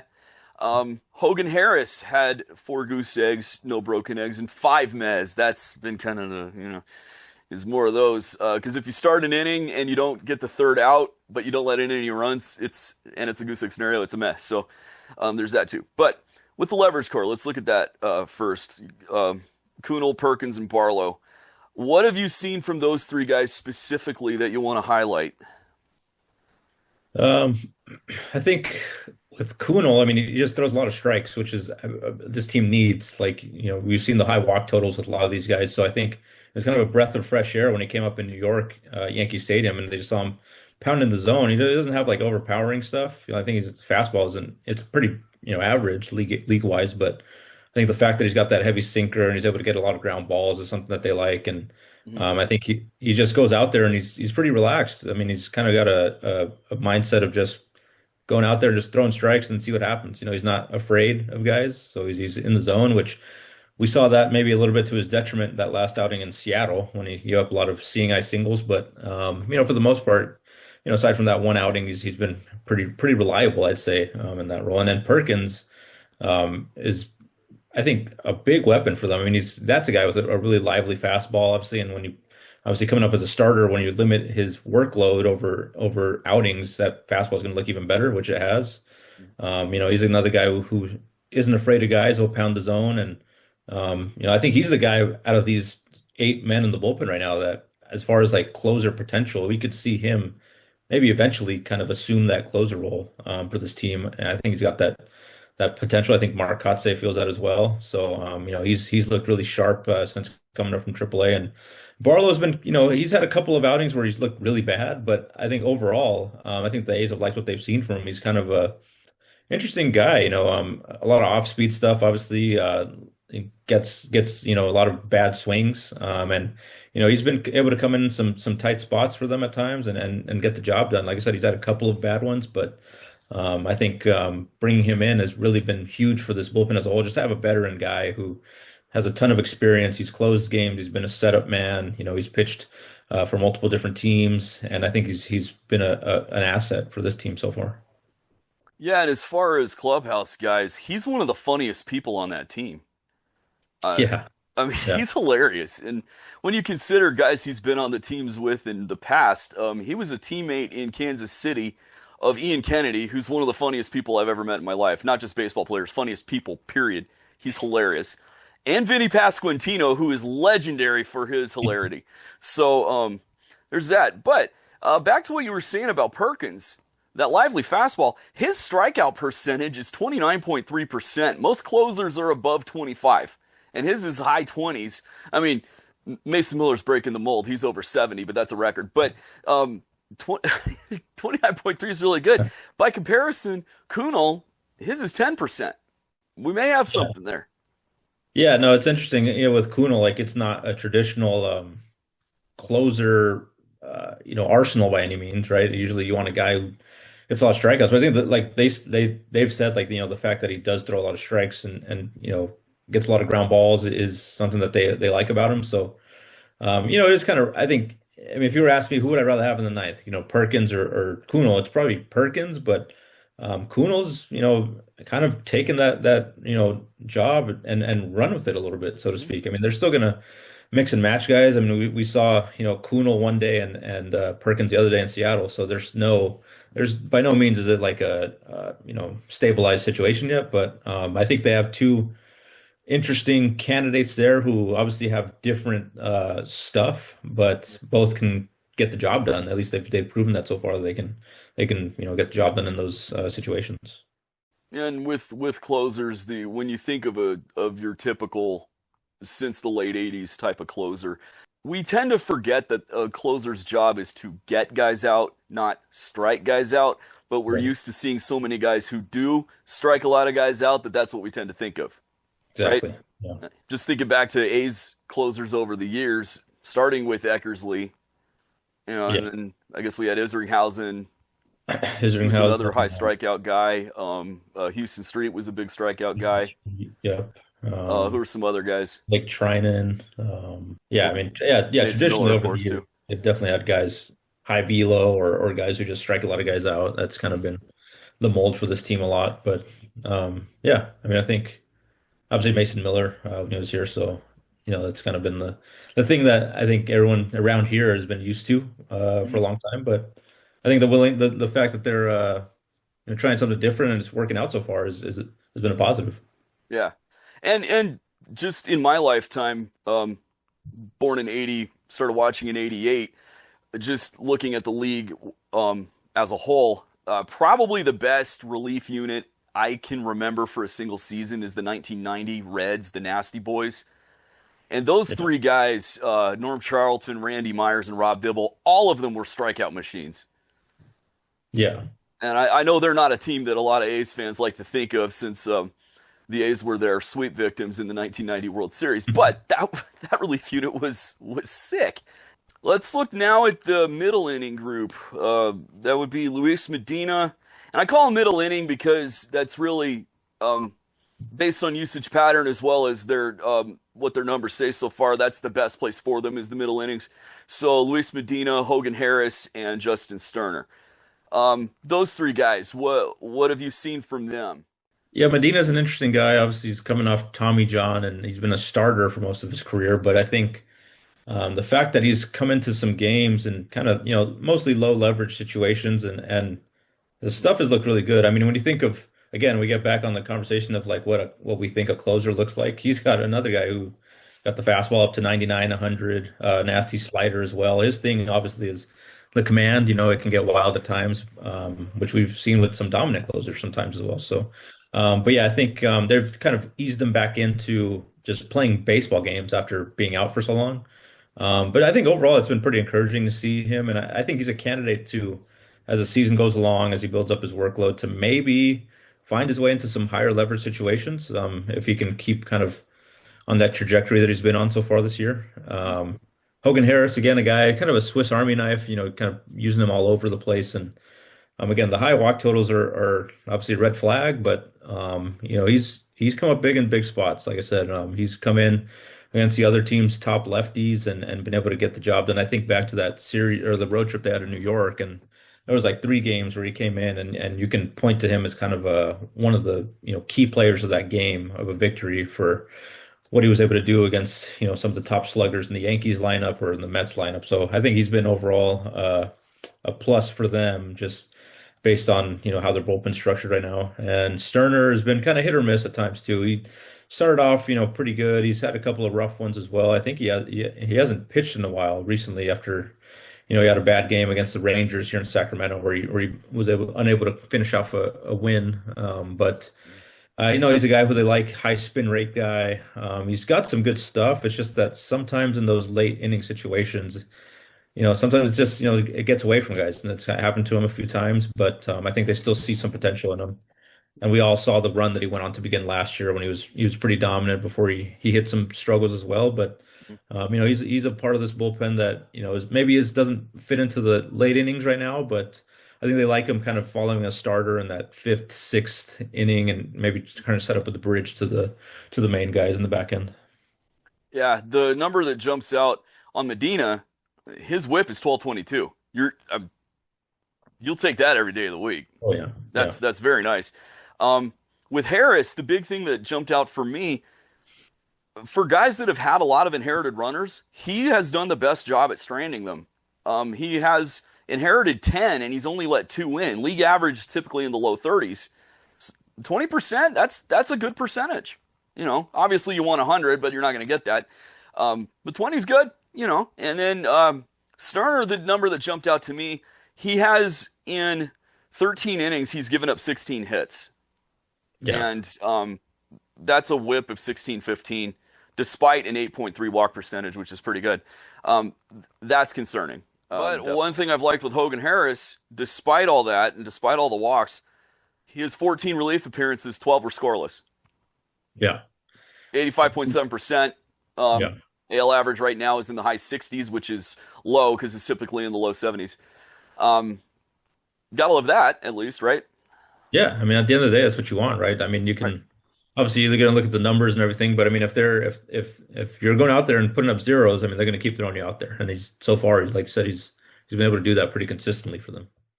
We have one guy under not enough data. That's Brady Basso, because he's pitched 1 game, and that was yesterday. He faced 3 batters. That's not enough of a sample size to really determine anything. So we'll have to revisit him later. Yeah. Good dude. A lot of fun to be around. Easy to talk with. Has the stuff to get guys out. We'll see, right?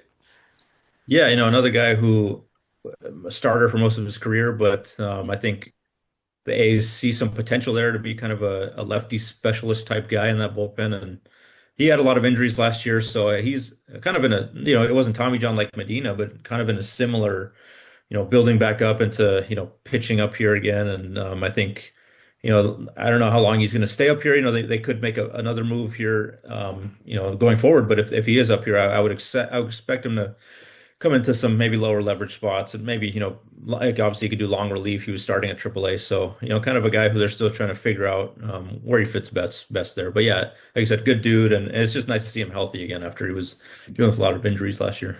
Oh yeah, that's right. What were his ailments again?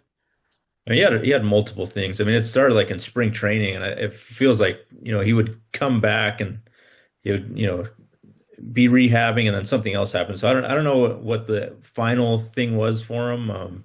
I know it was like a shoulder thing early on, but I mean, there was like different things going on there. So it was kind of a stretch of bad luck for him almost. But it seems like he's back to good health now this year, which is good. Yeah, I remember what you were saying about spring training. Go in there and hey Brady, talk to him a couple of days, and then it's like, where'd he go? Yeah. Oh, he got hurt again. Oh man, one of those type things. You're just like, and you never want to see guys get hurt at all, but especially over and over again. This next slide is the 3 guys who have pitched in the majors this year and have been sent down. Elvis Alvarado, Michael Kelly, Mason Barnett. Looking at their numbers, you can see why. Alvarado's whip is 1862. Your whip should not be a Civil War year. Michael Kelly's whip is 2308. Your whip should not be from a sci-fi show. Mason Barnett's whip is 1500, but the one that really is the alarming number there, his K minus walk percentage is negative. It is minus 11.1%. because his K percentage is 11.1 and his walk percentage is 22.2. Can't have that. Also with Elvis Alvarado, 12 inherited runners, 5 of them scored. That's 41.7%. Anything to add to those there? Yeah, I think Alvarado has good stuff, but yeah, obviously it's still a work in progress for him, I think, overall, as far as like refining himself as a reliever. So I think of those 3 guys, I think he's got probably the most potential like to emerge as a high leverage guy. Just we've seen the stuff from him, and we saw it at times last year, especially in the second half. But I think he's still a young guy, still hasn't had a ton of major league experience. So I think the stuff is there, but it's more like refining it. So maybe at AAA you can find that a little bit. Kelly had a really good year last year, second half, but it just seems like he wasn't able to strike guys out at all this year, and that was obviously the problem for him. It was a lot of contact and just kind of fell in line with what was the issue with this whole bullpen over that first week, was just not able to put guys away. But, we could see him again as obviously a veteran guy. Barnett, it was obviously a situation that he came into was more kind of saving the bullpen.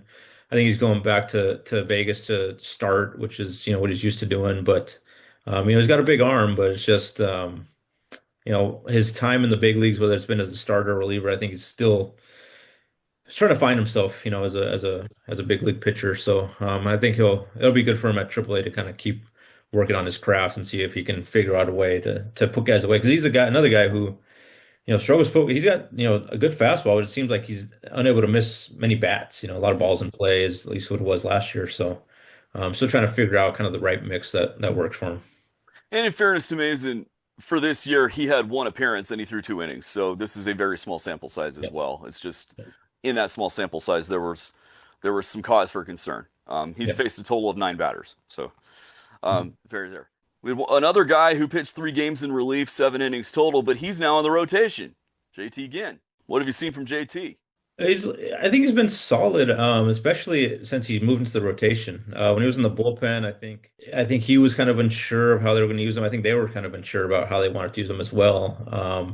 I think it was more just kind of waiting to see if there's a need in the rotation, put him in. And since he's gone in there, and this last start in Seattle got off to a rough start, but he was able to kind of bounce back and pitch into the 6th, I believe. So he's had 3 pretty solid outings as a starter with them so far. So again, he's a high ground ball guy at his best. That sinker, throwing it down in the zone. He's got 4 or 5 different pitches, maybe even more that he can kind of utilize. And I think he wants to be a starter long term. I think the A's are kind of open to that hybrid role for him. If they need to put him back in the bullpen, I think that they don't have any problems doing that. But right now he's kind of trying to take that starter job and kind of run with it. But I think he definitely has a starter's arsenal. But at the same time, I could also see him like at his peak, being a really good reliever, 1 inning at a time, just going in there and getting a bunch of ground balls and probably his fastball even. The velo's not too bad right now as a starter, but as a reliever, it's probably even better than it is right now. He had a pretty nice start against the Rangers, didn't he? Yeah, he did against the Rangers. He missed a quality start by 2 outs. Yeah, and then whoever he faced, it was in New York. That one he was on a limited workload, but I mean he carved right through that. 4 scoreless, yeah. Yeah, for 4 innings. Yeah, that was a nice win too. That 4-0 win. Yeah. Started the Mets into their tailspin that they still haven't recovered from. Yeah. I honestly was half expecting Carlos Mendoza to be fired today. So I think a lot of people were. Yeah. Okay, now the elephant in the room, and I'm not talking this elephant here. That's the elephant mask on the home run there. This heading, I put gasoline. I didn't, and again, I'm talking about performance, not the person, because the person we're talking about is a terrific human being. But his performance has been disappointing so far, and we're talking about Mark Leiter Jr. A's had high hopes for them when they signed him. Yeah. Because that splitty, when it is working, is a devastating weapon. But so far this season, he has 12 appearances, 10 2/3 innings, and anytime a reliever has fewer innings than appearances, that's usually alarming now, especially now that they have the 3-batter minimum. 66.7 scoreless percentage, 8 of his 12 were scoreless. He's faced 54 batters, and his whip is 2063.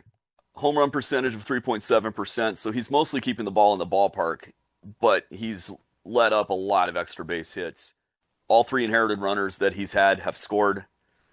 What have you seen from Mr. Leiter here?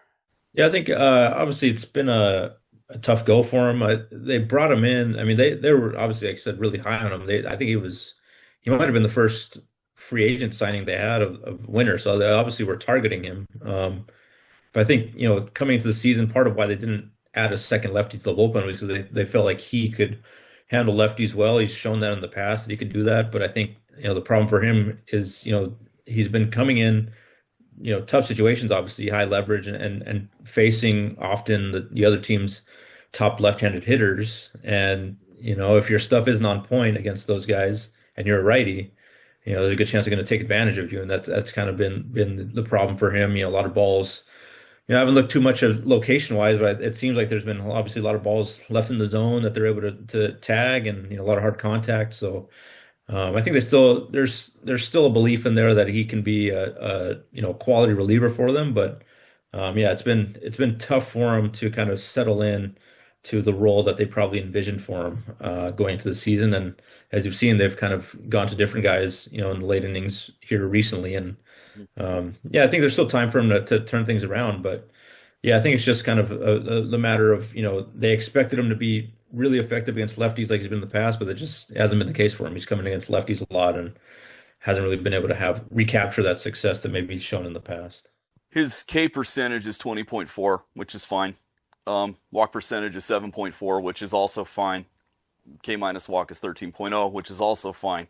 So that's showing us that the high whip is from hits. Well, he's given up 18 in 10 2/3 innings. That's definitely cause for concern.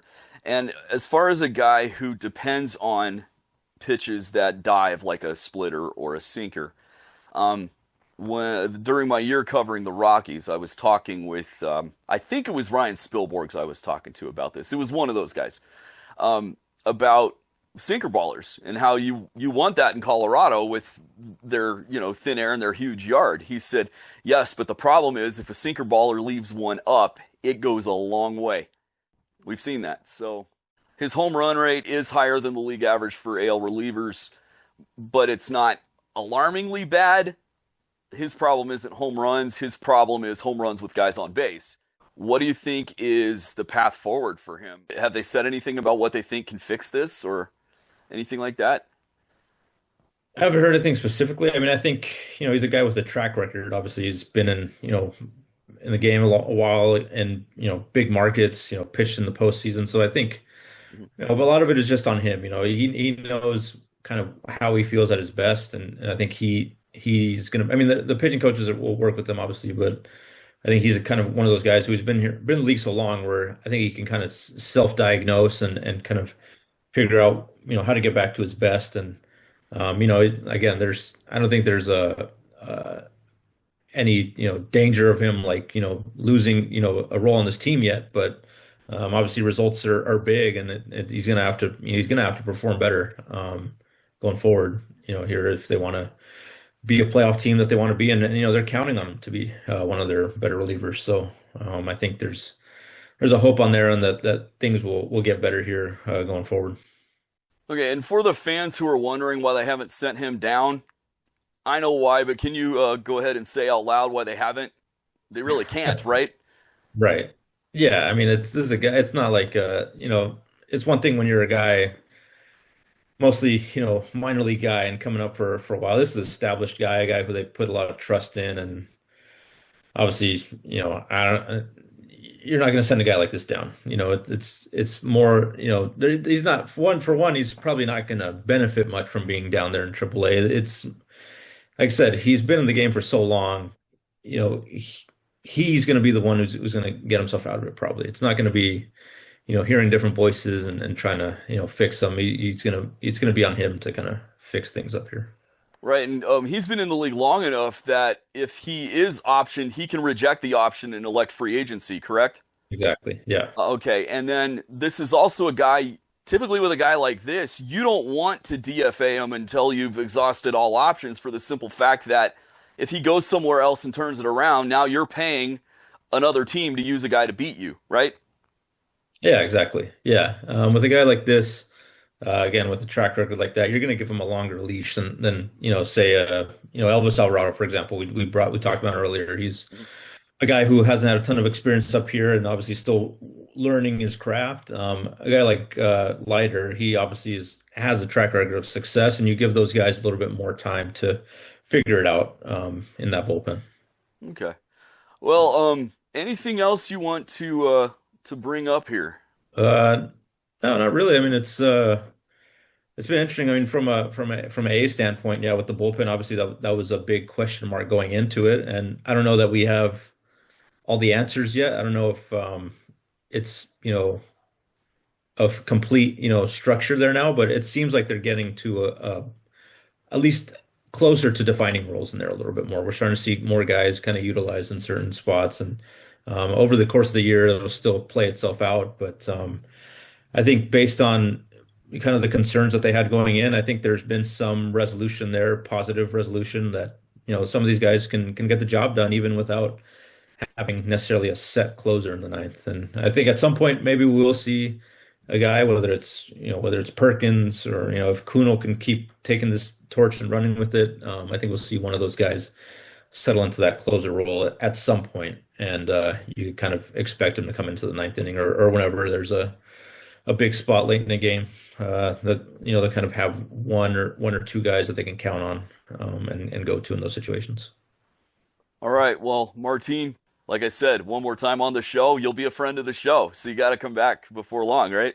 Yeah, we'll make it happen for sure. All right, well, once again, Martin Gallegos, everyone, MLB.com. Follow him on X, formerly Twitter, for all your A's news. He is the only full-time beat writer the A's have currently, and he does a tremendous job, and I'm not saying that because he's sitting here. I'm not saying that because he's my friend. He really does do a tremendous job. Don't go away. We will be right back. Welcome back to Reliever Roundup and Bullpen Bonanza. It is time for the individual power rankings for Week 4. Statistics include every game through the end of play on Wednesday, April 22nd. To qualify for the rankings, there was a minimum of 6 relief appearances. And for the Goose Egg Broken Egg Plus statistic, which forms 2/3 of the clutch category we use to rate setup men and closers, there was a minimum of 4 Goose Eggs plus broken eggs. As always, the full breakdown of our ranking methods can be found via the link in the description box below this video. And a note on the roles. If a team was using co-closers, we listed both as closers. If it was closer by committee, we listed all members of that committee as setup men. Here we go! Among the American League's middle relievers, number 10 with 27.8 from the Rays, Kevin Kelly. Number 9 with 29.2 from the Yankees, Brent Hedrick. Number 8 with 29.7 from the Mariners, Gabe Spire. Number 7 with 35.0 from the Blue Jays, Mason Fluharty. Number 6 with 38.4, also from the Blue Jays, Braden Fisher. Number 5 with 41.4 from the Rangers, Tyler Alexander. Number 4 with 45.7 from the Yankees, Tim Hill. Number 3 with 48.1 from the Orioles, Yenier Cano. Number 2 with 57.6, also from the Orioles, Grant Wolfram. And number 1 with 65.1 from the Royals, Daniel Lynch IV. In the National League's middle relievers, number 10 with 29.3 from the Reds, Pierce Johnson. Number 9 with 30.4 from the Giants, Blade Tidwell. Number 8 with 31.4, also from the Reds, Brock Burke. Number 7 with 34.7, also from the Giants, Caleb Killian. Number 6 with 35.1 from the Mets, Huáscar Brazoban. Number 5 with 37.0 from the Rockies, Jimmy Herget. Number 4 with 37.5 from the Cubs, Riley Martin. Number 3 with 37.6 from the Marlins, John King. Number 2 with 45.2, also from the Rockies, Antonio Senzatella. And number 1 with 47.0, yet another member of the Rockies, Brennan Bernardino. On to the American League setup men. Number 10 with 50.5 from the Mariners, Eduard Bazardo. Number 9 with 60.6 from the Guardians, Eric Sabrowski. Number 8 with 71.48, rounded to 71.5 from the Royals, Matt Strom. Number 7 with 71.54, also rounded to 71.5 from the Athletics, Joel Kuhnel. Number 6 with 73.0 from the Red Sox, Garrett Whitlock. Number 5 with 102.4 from the Blue Jays, Tyler Rogers. Number 4 with 118.6 from the Athletics, Hogan Harris. Number 3 with 153.4 from the Orioles, Rico Garcia. Number 2 with 153.9 from the Mariners, Matt Brash. And number 1 with 154.1 from the Blue Jays, Lewis Varland. Side note, we know that Varland is now the Blue Jays closer, but at the end of Week 4, he was still a setup man. The Week 5 rankings will reflect that he's now a closer, though. Moving on, National League setup men. Number 10 with 51.7 from the Braves, Dylan Lee. Number 9 with 55.1 from the Reds, Graham Ashcraft. Number 8 with 65.2 from the Pirates, Isaac Matson. Number 7 with 65.5 from the Diamondbacks, Juan Murillo. Number 6 with 80.4 from the Dodgers, Tanner Scott. Number 5 with 86.9 from the Mets, one of the funniest people I've ever met in my life, Luke Weaver. Number 4 with 87.4 from the Braves, Robert Suarez.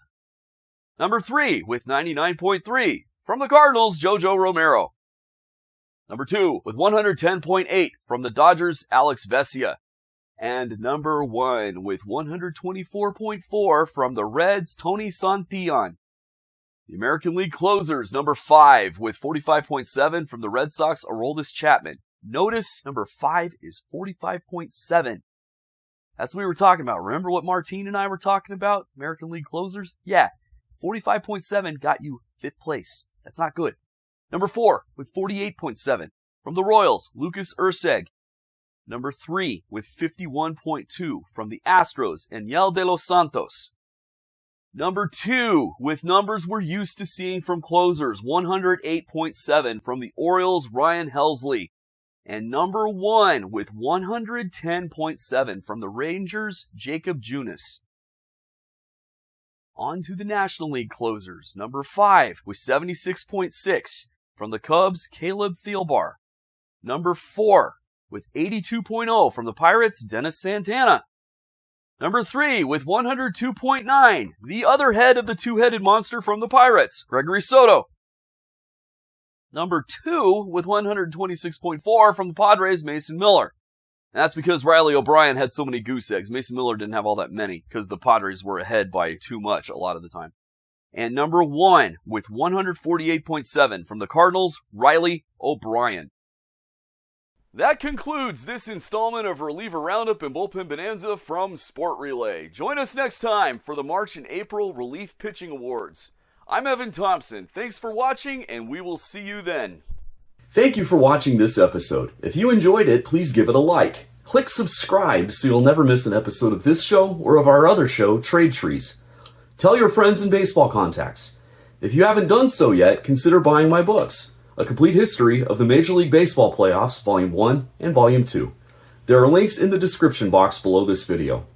And finally, bookmark and regularly visit sportrelay.com. Until next time, this is Evan Thompson saying so long for now.